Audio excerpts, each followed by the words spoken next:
Welcome back everyone, Adzi here, and we're in the Armoury / workshop. Firstly, thank you for tuning back into Adzi's Armouries. I'm going to try a little something different today. So basically, I get loads of guns through, come on the bench, upgrade, servicing, whatever. So what I thought I'd do is something a bit different. Now, quite often, I get it where someone's gone out, they bought themselves a brand new shiny gun, they don't even go and play with it, they bring it here. And okay, I get it, they want top performance before they go out and play with it on a skirmish field, absolutely fine. So this has given me a bit of an opportunity. Now, I have here a Cybergun P90. We all know what one of those is, it's here. And I thought what I'd do, because this is one of these guns that's basically come from the shop, in its box, to here. So what I thought I'd do is do potentially a series of videos, we'll see how it goes, but we'll start with this one, on let's give it a little review of what it's like out of the box. Then we're going to have a look at the sort of upgrades we're going to do to it, and we're going to see the difference that's made. So we're going to start with this one, Cybergun P90. There we are. So let's get this connected with some batteries and perhaps some ammo, and we'll give it a little bit of a test and see where we're at in a minute. So here it is on the bench, the Cybergun P90. Now, zooming in on a few bits here, we have got a metal upper receiver, and you've got some side RIS points and an upper rail. We have then got plastic lower receiver, which is exactly what we'd expect for a P90 anyway, so absolutely fine. Being a Cybergun, we have got the trade markings on there, so if you like trade markings, then they're on there, so that's good. A few advantages perhaps with the platform of a P90, you have got a reasonable length barrel. Now in airsoft I would say barrel length isn't everything, you don't have to have longer barrel is better and all that lot. However, having something in such a compact gun, other guns of similar size may have a shorter barrel, and if you've got something that's like tiny little barrel in something like an MP5K for example, it can be a little bit more difficult to achieve potentially the FPS that you might desire. So having a longer barrel and a compact gun is great because we've got the compactness. So you can use it for CQB, as most of you probably would consider something like this for, but at the same time we can still achieve reasonable performance quite easily. Another neat little thing, you've got in the bottom here, a little window, and that just accesses the hop. So nice and easy to access there. So overall looking good. Perhaps a couple of negative points towards the P90 platform is that the triggers, including the one on this, are notoriously kind of clunky in their standard form. And that's due to a rod that runs from here down the length of the gun to activate the trigger in the gearbox at the back. So a little bit clunky, but they work, so that's absolutely fine I suppose as a standard form. But my most annoying thing I find on these are the mags. Now, not only is that mag absolutely huge, so for example if we were to compare that to an M4 mag, that is noticeably bigger. So if you were going to be carrying that around on your rig, you've got to have bigger pouches. I also find that, so that's the standard one, that's got 30 rounds in it. So if you've got that much space to carry 30 rounds, you're going to be carrying a lot of them, it's going to take up a lot of room. If you go with the mid caps, great. Some of the ones I've got on my P90 for my personal thing, they take 170 rounds, but they tend to jam when you put too many BBs in them. They don't feed properly. So you're kind of limited to around 100 rounds there. And you might think, well, the solution's get a high cap. That's a high cap. That would take 300 rounds, as you can see they're all in there. The only problem I have with these is the winder for winding them is underneath, not on top. So it means when that's in the weapon, you can't wind it to keep your BBs feeding. So enough of the negative points. They're just a couple of the quirks, let's say, that you have with the P90 platform. So if you're considering something like that, bear those in mind for yourself. But in the meantime, what I think we'll do next, we're going to have a quick look at what this is doing performance-wise, power-wise, out of the box, and then we're going to get onto some of the things that I would do to perhaps upgrade this just to get that performance a little bit better, a little bit more battle-ready, to get the best out of it as possible. So next step then is to see what this is doing on the Chrono. Now I have set the hop so that this is lifting 0.25 gram BBs, because I thought that was a fair weight to test with. And I'm running it on an 11.1 volt LiPo battery. Now let's see what this does. We're going to put the chronograph up there so you can see what it's doing as we shoot this. So we'll do a few shots on semi first, and then we're going to see what rate of fire it's doing. So semi-auto to begin with.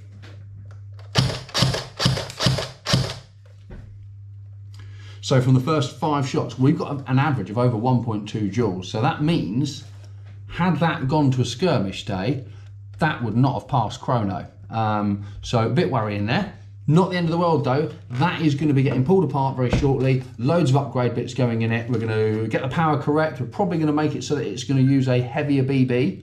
That said, if you were using a heavier BB in that out the box, you'd be applying a bit more hot. Maybe that would bring the power down. It's just where I've tested it on 2.5. Either way, it is a bit warm at the minute. So we're going to sort that. We're going to increase the rate of fire. So let's just test what we're at the moment. Now, full auto is...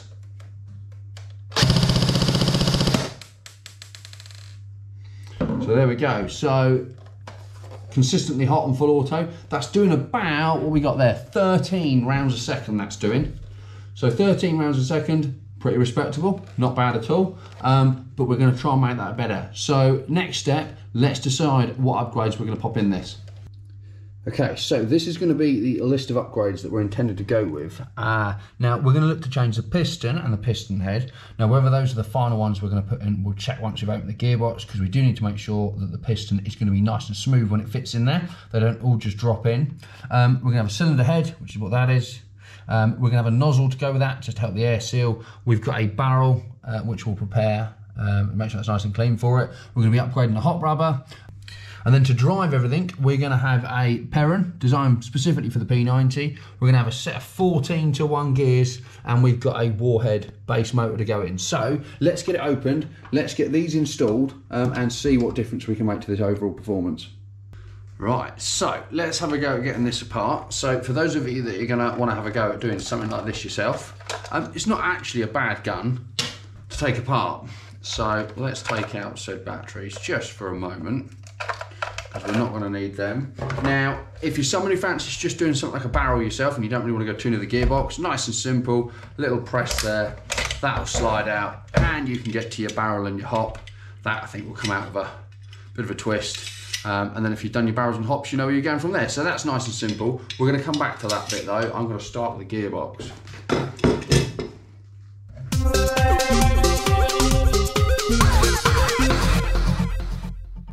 There you have it, gearbox slides straight out the back.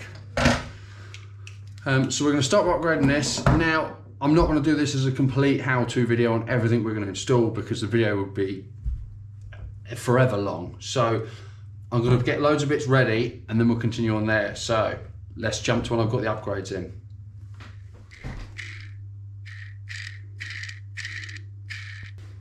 Here's a quick point just while we're doing it, just as a point of interest. This is why it's always important to make sure the piston you're choosing to use fits in the gearbox and works fine. This was the one at the beginning of the video. However, on testing it with the gears in there, when I try and rotate them, they're stiff. Can you see that's not moving anywhere?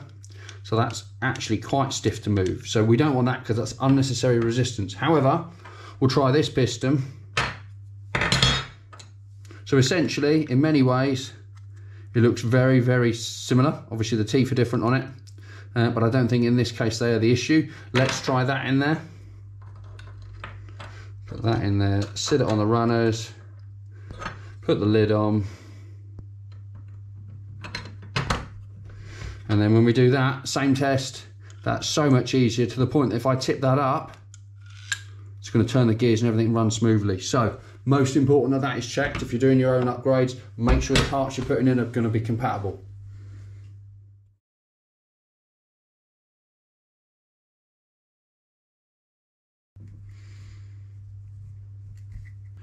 So there's the gearbox all together. So the few things we've changed so far, we've done a piston and piston head. We've swapped them out. We've got a new motor in it. That is the original spring, but being a quick change spring guide, which makes life really easy, we'll play with the spring that we're going to put in there a bit later on, so we'll worry about that in a bit. Other things we've changed, the gears, they're the original 18:1. We've now got a 14:1 gear set, so hopefully 14:1 gears with the warhead motor. That should give us a nice good result. And the other thing that we have changed in the end was a nozzle. Our next job then is going to be to sort out the Perrin. So our next step is going to be to fit the Perrin to the gearbox.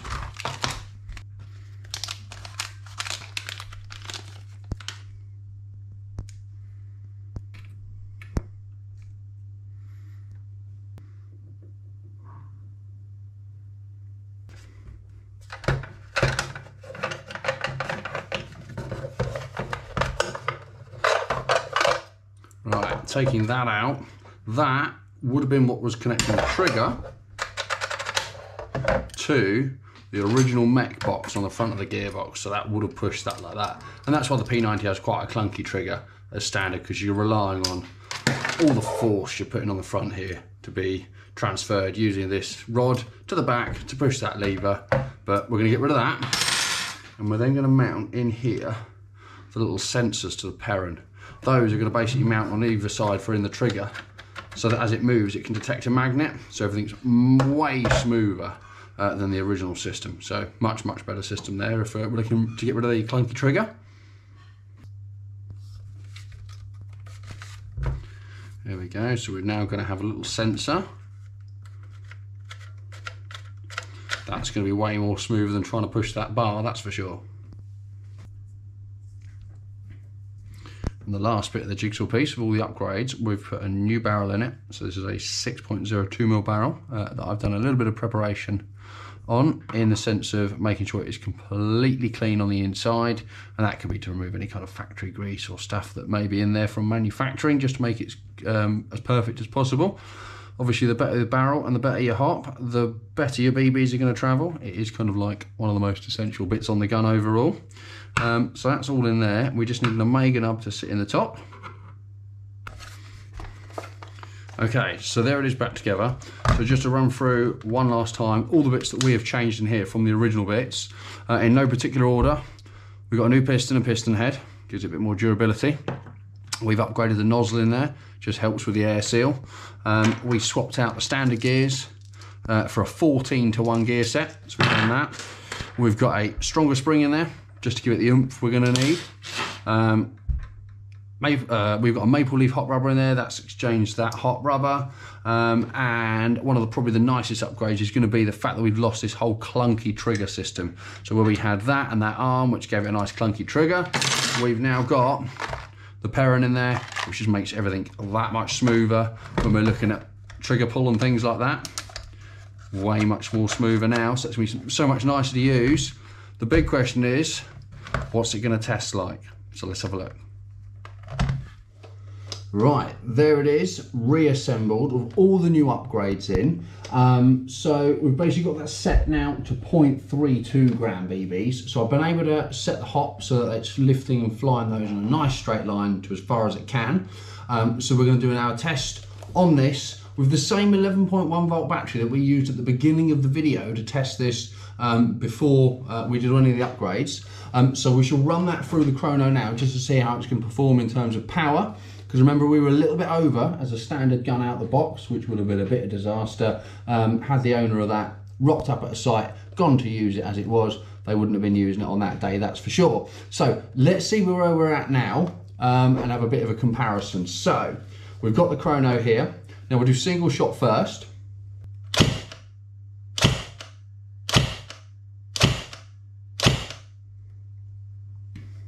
So initially a good power. We've got a little bit over 1 joule, which is absolutely perfect, which is always where we'd aim to be, so we're getting the most out of it, but we're never too close to the maximum that we're going to risk being over on a Chrono on a game day. So that's really where we want to be. Now let's have a look at the full auto option.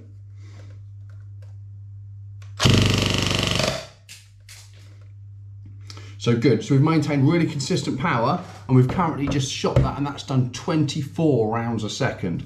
So a huge improvement on what we had initially, and that's going to be down to the kind of warhead motor and of course the 14-to-1 gears. So I think a good result overall in how that's turned out. So overall, relatively an easy gun, I would say, to upgrade. In terms of if you're going to have a go at something yourself, and a P90 something you've gone and bought, not a bad gun to take apart. In terms of getting the barrel out nice and easy, gearbox comes out nice and easy. So if you're confident you know what you're doing, I think that's something you could easily certainly do. So now that's all done and upgraded and performing really well, we're going to hand that back to its owner. Now its owner goes by the name of Ghost Rider. He does have his own YouTube channel, which I will link in the description below, but he's gone and prepared some footage for us of this gun in action at a game day he's been to. So let's take a moment to watch that.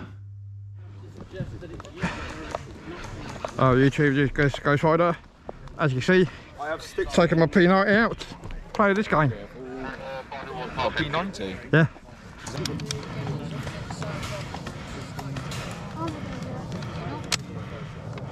Oh yeah, you're taking it off. 15. Fine. Cheers. Why did you break it? Oh wow. No, they're fine. Lewis, they're fine. Lewis! Figured it out, put it back together normally, yeah? Fair play, man. Ain't actually too bad. Oh. And it's been, it's not a standard P90, it's been upgraded.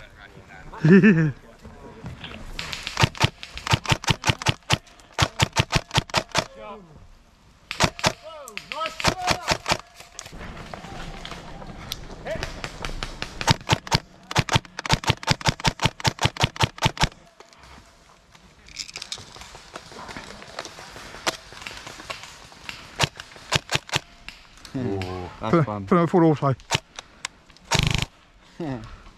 That is fun. Yeah. What is sound of a That's cool, man. I like that. It's got a pan P90 MOSFET in it. Yeah, man. It's just the way you... So as we can see, that's performing really well on the battlefield as well. So there you have it. That is a Cybergun P90. So we've managed to take that from factory standard, do a few upgrades on there just to increase that level of performance that we're getting out of it. Not only in the weight of ammo that we're firing, the consistency we're firing at, obviously the rate of fire as well, which is a good one. Other things we've done where we've got the pairing in there and it's made that trigger in there a lot smoother. So a much nicer gun to use when you're out in your skirmishing, etc. So overall, I think that's done really well. So hope you've enjoyed the video. Hopefully you might have learned something from that. Don't forget to like it, subscribe to the channel, and I will see you all in the next one.